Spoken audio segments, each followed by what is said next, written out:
Sudoku is pretty fun, but it would get pretty boring pretty quickly if we were just stuck solving the same puzzles over and over. That's why in this video we will make it so our Sudoku program will be able to generate new randomly generated puzzles for the player to solve.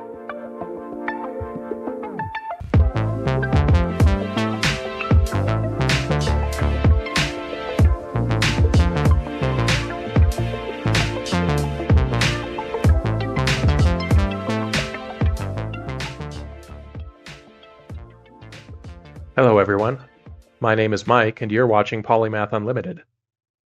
In this series we are learning the C++ programming language by building our own Sudoku game. In the last episode, we learned about recursion, and we added a recursive function to our program that solves a Sudoku board. In this episode, we will build on the concepts we learned last time by making our program be able to generate random puzzles for the player to solve. Here's the general process we want our program to follow in order to generate a random Sudoku puzzle. First, we want to generate a randomly filled board.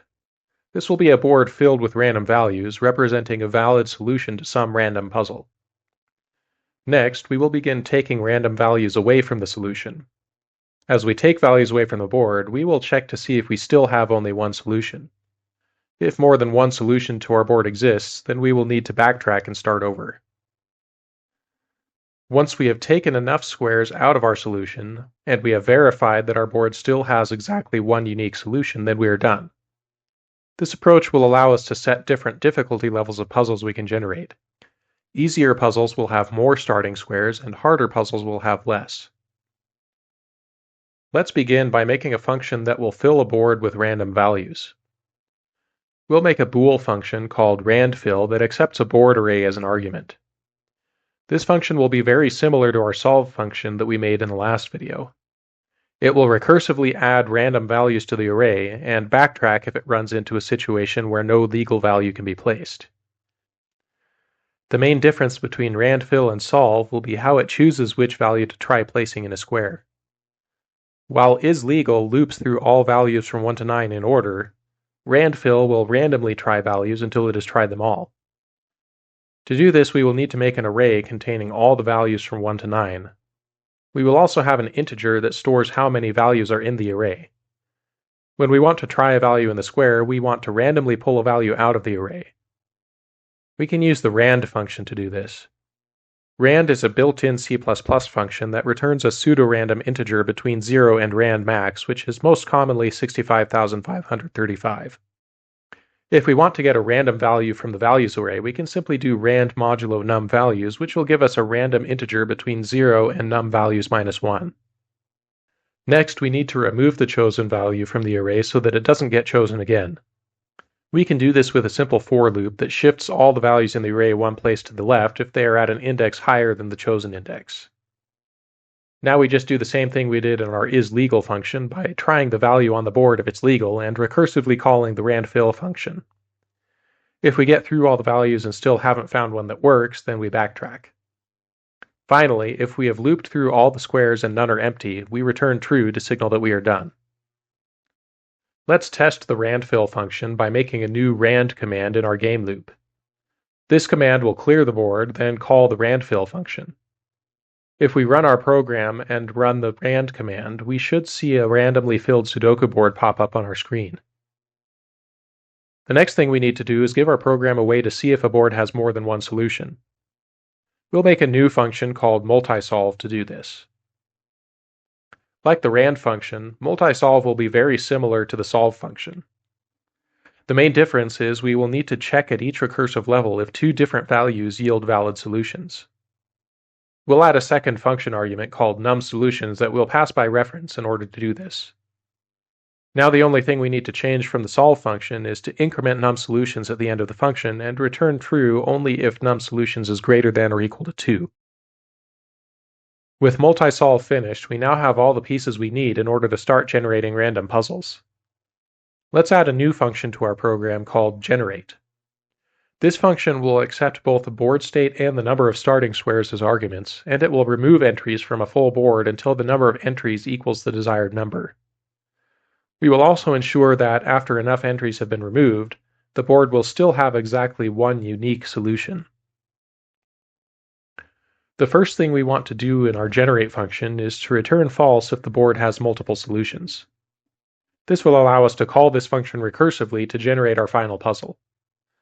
Next, we will create a list of x and y coordinates corresponding to non-empty squares. Once this has been done, if the number of non-empty squares is less than or equal to our target number of entries, then we will return true. Next, we will loop through all of our non-empty squares. We will pick squares at random and then remove the chosen squares from the list, similarly to what we did in our randfill function. Once we have chosen a square, we will save the value of that square in a variable and set that square to 0. We then recursively call our generate function, and if it succeeded, then we can return true. Otherwise, we want to reset the square to its initial value and pick another square. If we have gone through all squares without finding a square that can safely be removed, then we will backtrack by returning false. Let's go ahead and test this out by replacing our rand command with a new command. For now, this command will simply clear the board, then generate a new puzzle with 30 starting squares. Once the puzzle has been generated, we also want to change all the squares to negatives so we know they are starting squares of the puzzle. If we run the program now and run the new command, we should see a new randomly generated puzzle with 30 entries pop up on our screen. Running the new command again generates another new puzzle. Let's now go back and add some more conditions to our command to allow the user to generate puzzles of different difficulties. For example, if the user types new easy, then we want to generate a new puzzle with lots of entries, say 35 entries plus some random value between 0 and 4. We'll add more difficulty levels, with each harder difficulty giving fewer starting squares than the last. It turns out that the minimum number of starting squares a Sudoku board can have and still have only one unique solution is 17, but our program is actually not going to be fast enough to generate puzzles with that few starting squares anyway, so we won't really need to worry about running into this limit. With this algorithm, I found the lowest you can reasonably go is about 25 starting squares, but that should be plenty low enough to generate some pretty tough puzzles. If we run the program, we can see that we can indeed generate random puzzles with different difficulties. One more thing we will want to do before we finish up this video is to seed the random number generator. The rand function doesn't actually give truly random numbers, it just gives a sequence of numbers that appears to be random.